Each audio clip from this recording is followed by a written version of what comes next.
No norte dos Estados Unidos, entre montanhas antigas e florestas tão densas que a luz do sol mal alcançava o chão, existia uma região que durante muito tempo foi evitada por viajantes e moradores locais.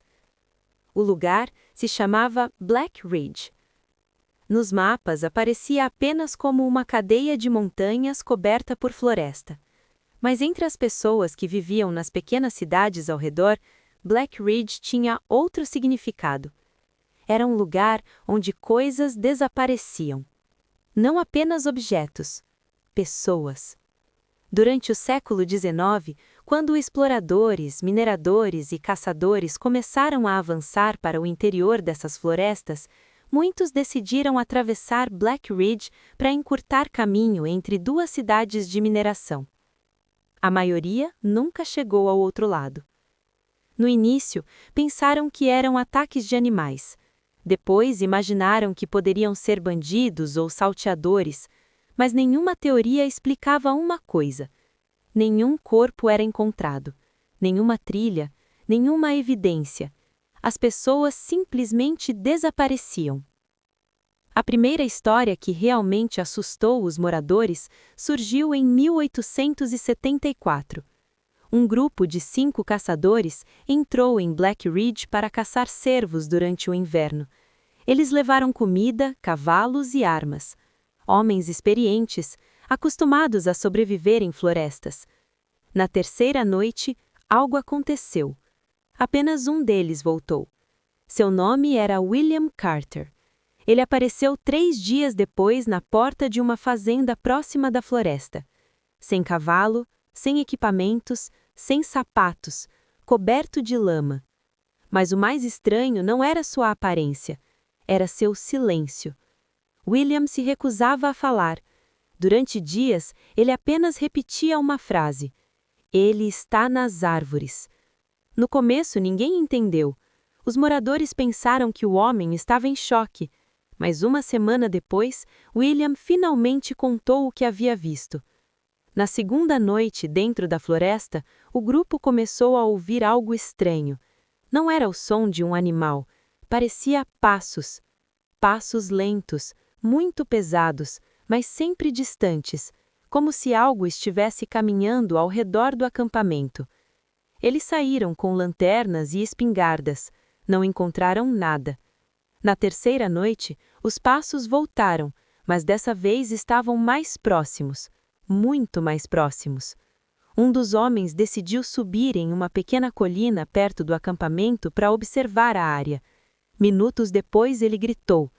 Quando os outros correram até lá, ele estava olhando para a floresta completamente paralisado, apontando para as árvores.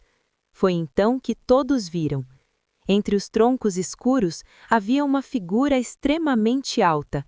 Alta demais para ser um homem. Ela estava parada, imóvel, observando. A criatura parecia feita de sombras. Seu corpo era fino e longo, como se os braços fossem compridos demais. Mas o que realmente causou terror foi seu rosto. Ou melhor, a falta dele. No lugar do rosto, havia apenas uma superfície lisa e pálida, sem olhos, sem boca, sem nada. Mesmo assim, todos tinham certeza de que estavam sendo observados. Um dos caçadores disparou a espingarda. O som ecoou pela floresta. A criatura não se moveu. Então ela deu um passo, apenas um. Mas naquele momento os homens perceberam algo impossível. Ela era muito maior do que parecia, muito mais alta que as árvores jovens ao redor. Foi então que as lanternas começaram a apagar, uma por uma. Os cavalos enlouqueceram, e os passos começaram a surgir em todos os lados ao mesmo tempo. William disse que ouviu seus amigos gritando. Depois ouviu algo sendo arrastado entre as folhas, e então, silêncio. Quando ele conseguiu acender novamente a lanterna, estava sozinho. Nenhum amigo, nenhum cavalo, nenhum equipamento, apenas as árvores, e aquela figura, agora muito mais próxima. William correu. Correu durante horas sem parar. Mas o pior não foi o que ele viu, foi o que ele ouviu. Enquanto corria pela floresta, começou a ouvir vozes. As vozes de seus amigos, chamando seu nome, pedindo ajuda.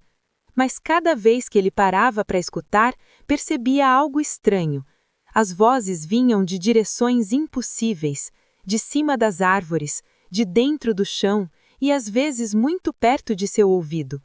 Quando finalmente saiu da floresta, William jurou nunca mais voltar. Mas a história não terminou ali. Nos anos seguintes, outras pessoas começaram a relatar encontros estranhos em Black Ridge. Caminhoneiros diziam ver uma figura extremamente alta parada entre as árvores durante a noite. Caçadores ouviam vozes chamando seus nomes. Alguns juravam ver alguém observando entre os troncos, mas quando se aproximavam, não havia ninguém. Em 1932, uma equipe de exploração tentou mapear toda a região de Black Ridge. Eles levaram equipamentos modernos, rádios e vários homens armados. No terceiro dia de expedição, o rádio transmitiu apenas uma mensagem, uma frase repetida várias vezes. Ele está nos observando. Depois disso, silêncio. A equipe inteira desapareceu. O governo enviou outra equipe semanas depois. Eles encontraram o acampamento.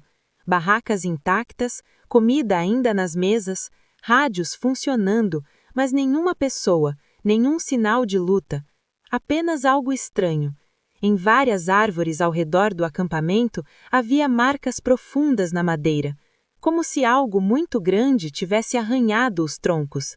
Marcas que começavam a quase 3 metros do chão.